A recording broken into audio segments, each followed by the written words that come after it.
un revers auquel il ne s'attendait pas. Le 16 mai dernier, Meghan Markle recevait le prix Woman in Vision, lors d'une cérémonie organisée à New York. Accompagnée du prince Harry et de sa mère, Doria Ragland, la duchesse de Sussex a attisé la curiosité de la presse américaine, qui s'est empressée de venir la photographier. Seulement, en repartant de l'événement, l'ancienne actrice et ses proches auraient été poursuivis en voiture par des paparazzi très agressifs, a fait savoir le porte-parole du couple, le lendemain. Accusés d'exagérer les faits, le fils et la belle-fille de Charles III ont décidé d'écrire une lettre à l'agence Backgrid, qui couvrait leur sortie ce soir-là, afin de récupérer les images capturées à la fin de la soirée. Malheureusement pour eux, cette procédure est loin d'être évidente, outre-Atlantique.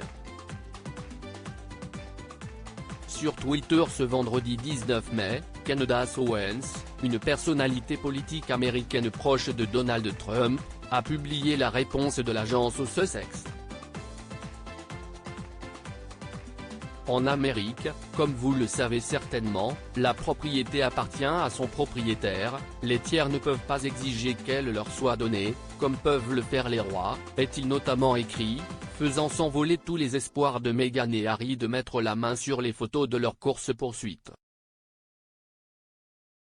Un brin moqueuse, cette déclaration prouve, s'il le fallait encore, que les parents d'Archie et Lily Badiana sont loin d'être aussi influents qu'ils le pensent.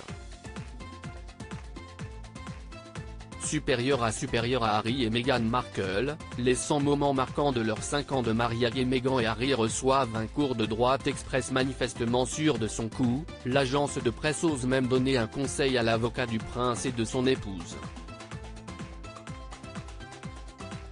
Peut-être devriez-vous vous asseoir avec votre client et l'informer que les règles anglaises de la prérogative royale, consistant à exiger que les citoyens remettent leurs biens à la couronne, ont été rejetées par ce pays il y a longtemps, est-il indiqué, avant une conclusion qui veut tout dire, nous nous en tenons à nos pères fondateurs. L'information a été révélée par Sky News, peu avant le tweet de Candace Owens.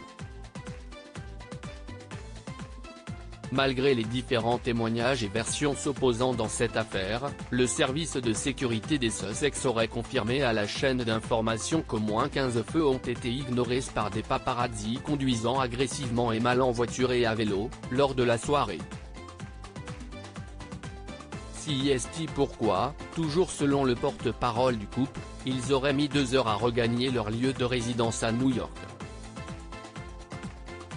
Crédit photo, Express Syndication.